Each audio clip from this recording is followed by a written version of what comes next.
Hi, ഞാൻ എലിസബത്താണ്. നമ്മുടെ video കണ്ടിന്യൂഷനാണ്.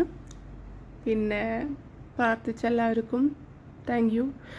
ഞാൻ ഡിസ്ചാർജായി, വലിയ പ്രശ്നമൊന്നുമില്ല. അപ്പോൾ നമ്മളിന്ന് കമൻറ്റുകളൊന്നും എടുത്തിട്ടില്ല. ഇന്ന് വീഡിയോ ചെയ്യാൻ വേണ്ടിയിട്ട് നമ്മുടെ മെയിൻ ആൾ തന്നെ ഒരു പോസ്റ്റ് ഇട്ടിട്ടുണ്ട്. ഇതേ കണ്ടൻറ്റ് വരുന്ന കുറച്ചും കൂടി എക്സ്പ്ലെയിൻ ചെയ്തിട്ടുള്ള പല ഫേക്ക് ഐഡികളിൽ നിന്നുള്ള ഭീഷണി ഞാൻ നാർസിസ്റ്റിക് പേഴ്സണാലിറ്റി ഡിസോർഡർ എന്ന് പറഞ്ഞിട്ടുള്ള എപ്പിസോഡുകൾ ഇട്ടപ്പോഴും വന്നിട്ടുണ്ടായിരുന്നു. അതിൻ്റെ സംഭവം ഡീറ്റെയിൽസൊക്കെ എൻ്റെ കയ്യിലുണ്ട്. കുറച്ചുകൂടി എക്സ്പ്ലെയിൻഡ് ഇതിപ്പോൾ കുറച്ചല്ലേ പറഞ്ഞിട്ടുള്ളൂ. Will expose your past truth, one word will finish your all your drama എന്നൊക്കെ പറഞ്ഞിട്ടുള്ള ചെറിയ അങ്ങനെ ഇൻഡയറക്റ്റ് ആയിട്ടുള്ള ഭീഷണികളല്ലേ, പക്ഷെ ഡയറക്റ്റ് ആയിട്ടുള്ള ഭീഷണികൾ അതിൽ വന്നിട്ടുണ്ടായിരുന്നു. അതുപോലെ തന്നെ മറ്റേ ഡിവിഷൻ എന്ന് പറഞ്ഞിട്ട് ഇർഷാദ് എന്ന് പറഞ്ഞ ആളെ കൊണ്ട് ഇടിപ്പിച്ചിട്ടുണ്ടായിരുന്നു. അതുപോലെ തന്നെ കസ്തൂരിയായിട്ട് കുറേ ഇതൊക്കെ വന്നിട്ടുണ്ടായിരുന്നു. അപ്പോൾ നമ്മൾ ഫസ്റ്റ് വീഡിയോകളിൽ പറഞ്ഞിട്ടുണ്ടായിരുന്നു. ഇപ്പോൾ ഡയറക്റ്റ്ലി തന്നെ ആൾ നമ്മളെ തന്നെ ഡയറക്റ്റ് ത്രെറ്റനിങ് പോലെ വരുന്നുണ്ട്. നീ ഇനി മിണ്ടാതിരുന്നില്ലെങ്കിൽ ഞാൻ നിൻ്റെ പഴയ കാര്യങ്ങളൊക്കെ പറഞ്ഞ് നിന്നെ നാണം കെടുത്തും. ഇങ്ങനെ പല ഭീഷണികളും കൂടെയുള്ള സമയത്തും അതുപോലെ തന്നെ പിരിഞ്ഞ സമയത്തും അങ്ങനെ പല സമയത്തും ഡയറക്റ്റ്ലിയും ഇൻഡയറക്റ്റ്ലി ഫേക്ക് അക്കൗണ്ട് വഴിയും അങ്ങനെ പല ഇതിലും വന്നിട്ടുണ്ട്. ഇതുപോലത്തെ ഭീഷണി മാത്രമല്ല, ചേട്ടൻ പഠിച്ചിരുന്ന കോളേജിൽ അവനെ തോൽപ്പിക്കും, ഞാൻ കേസ് ഇന്നടിച്ചിട്ടുള്ള ഇതിൽ ഞാൻ പോലീസ് സ്റ്റേഷനിൽ കംപ്ലൈൻറ്റ് കൊടുക്കുമെന്നൊക്കെ ഉള്ള ഇത് വരുമ്പോൾ ഇല്ല, അവൾ കംപ്ലൈൻറ്റ് കൊടുക്കില്ല, അവൾക്ക് കംപ്ലൈൻറ്റ് കൊടുക്കാൻ പറ്റില്ല, കാരണം ഞാൻ അവളുടെ ചേട്ടനെ എക്സാമിന് തോൽപ്പിക്കുന്നൊക്കെ പറഞ്ഞ് ഭീഷണിപ്പെടുത്തിയിട്ടുണ്ട്, അതുകൊണ്ട് അവൾ കേസ് കൊടുക്കില്ല എന്നുള്ള കോൺഫിഡൻസൊക്കെ പുള്ളിക്ക് അന്നുണ്ടായിരുന്നു. അതുപോലെ തന്നെ ഇങ്ങനെ പല കാര്യങ്ങളും പറഞ്ഞിട്ട് അന്നും ഭീഷണിപ്പെടുത്തിയിട്ടുണ്ടായിരുന്നു. മാത്രമല്ല പല ഇൻ്റർവ്യൂകളിലും ഇന്നെ പിടിച്ചുകൊണ്ട് ഇരുത്തിയത് ഇങ്ങനെ പല ഇതും പറഞ്ഞ് നിന്നെ നാണം കെടുത്തും, അങ്ങനെ ചെയ്യും ഇങ്ങനെ ചെയ്യും. കാരണം ഒരു സമയത്ത് ഞാൻ എൻ്റെ പേരൻസിനെങ്ങാണ്ടും വിശ്വസിച്ചിരുന്ന ആൾ ആയിരുന്നു ഈ മനുഷ്യൻ. അപ്പോൾ ഞാൻ എൻ്റെ ലൈഫിൽ സംഭവിച്ച എല്ലാ കാര്യങ്ങളും ഞാൻ ട്രസ്റ്റ് ചെയ്തിട്ട് ഈ ഒരാളോട് ഞാൻ പറഞ്ഞിട്ടുണ്ടായിരുന്നു. അതുകൊണ്ട് തന്നെയാണ് ഇപ്പോൾ ഇയാൾ ഇങ്ങനെ പറഞ്ഞതാണ്. എനിക്ക് ആക്ച്വലി ഇനി ആ നാണക്കേടിലേക്ക് പേടിക്കേണ്ട കാര്യമില്ല. എന്താ വെച്ചാൽ നിങ്ങൾക്ക് ഞാൻ ഇത്ര ഇത് ചെയ്തിട്ട് റേപ്പാക്കി ഇതാക്കണമെന്നൊക്കെ ഞാൻ മീഡിയയിൽ വന്ന് പറയണു. ആർക്കും ഒരു വിലയില്ല. ഒന്നുമില്ലെങ്കിലും കേൾക്കണ ആൾക്കാർക്ക് ഓക്കെ, അവർ ഇന്നെ ഡിഫെയിം ചെയ്തു എന്ന് പറഞ്ഞ് കംപ്ലയിൻറ്റ് ചെയ്യേണ്ടത് അവരും ചെയ്യണില്ല, പകരം ഇന്നെ ഭീഷണിപ്പെടുത്തുകയാണ് ചെയ്യണത്. ഇനി പറഞ്ഞാൽ വീണ്ടും നിന്നെ നാണം കെടുത്തും. ഇത് തന്നെയല്ല ഞാൻ മുമ്പും പറഞ്ഞിട്ടുണ്ടായിരുന്നു, എന്നെ ഭീഷണിപ്പെടുത്തിക്കൊണ്ടിരിക്കണമെന്ന്. മറ്റേത് കുറേ നേരിട്ട് ഉണ്ടായിരുന്നു, അതുപോലെ തന്നെ ഫേക്ക് അക്കൗണ്ടുകൾ കൂടെ ഉണ്ടായിരുന്നു. ഇപ്പോൾ സ്വന്തം ചാനലിലൂടെ ഇനിയിപ്പോൾ കുറച്ച് കഴിഞ്ഞാൽ ചിലപ്പോൾ പറയും ഞാനിട്ടതല്ല, വേറെ വല്ലവരെങ്കിലും ഇട്ടതാന്ന് പറഞ്ഞിട്ട് അവരുടെ തലയിലേക്ക് ചിലപ്പോൾ എടുത്തിട്ട് ഇടുണ്ടാവും. അതൊന്നും എനിക്കറിയില്ല. എന്തായാലും ആ പോസ്റ്റ് ഞാൻ വായിക്കുകയാണ്. Cheapest person who spoke about my father who passed away 5 years ago. Shame on you, girl. Those people who saved me in the hospital are all with me as a soul. Those people who saved me not for money or my Palarivattam flat. Oh, മണിക്ക് വേണ്ടിയിട്ടല്ല, അത് നമ്മൾ കോടതിയിൽ നിങ്ങൾ കൊടുക്കൂല. അപ്പം മണിക്ക് വേണ്ടിയിട്ട് ആരൊക്കെ ഉണ്ടായിരുന്നു എന്നൊക്കെ കാണിച്ചു തരാം.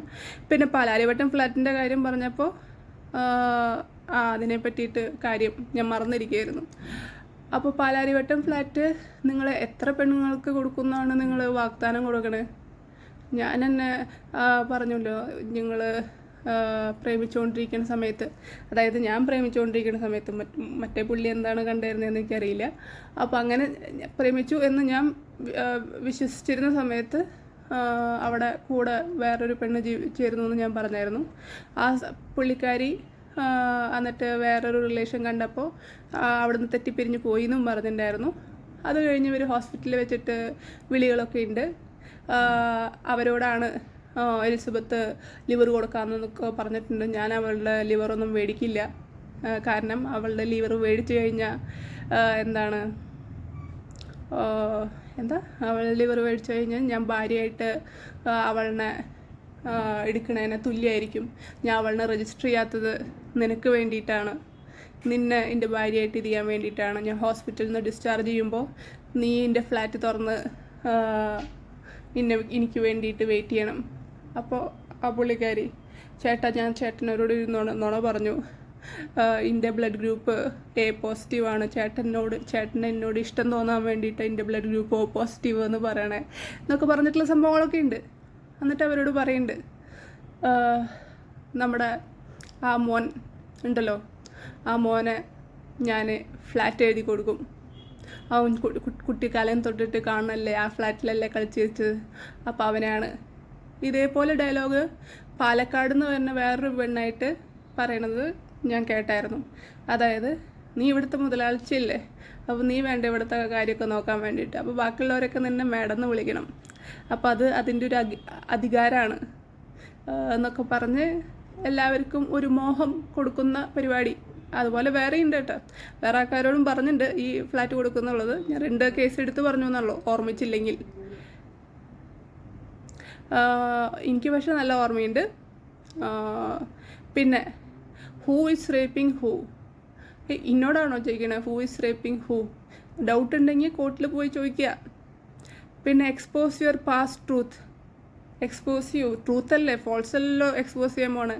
ട്രൂത്ത് എന്താ വെച്ചാലും എക്സ്പോസ് ചെയ്തുകൊണ്ട് എനിക്ക് പ്രശ്നമില്ല. 1 word will finish all your drama. Okay, ഇത് ഈ മറ്റേ എന്താ മിഥുനം എന്ന് പറഞ്ഞ സിനിമയല്ലേ, അതിൽ പൊട്ടിക്ക് സ്വാമി നാളികേരം എറിഞ്ഞ് പൊട്ടിക്ക് സ്വാമി എറിഞ്ഞ് പൊട്ടിക്ക് മാമ, അതിൻ്റെ ഇടയിൽ ഒരു ഭീഷണിയൊക്കെ ഞാൻ ഒരു ഇൻ്റർവ്യൂവിൽ കേട്ടായിരുന്നു.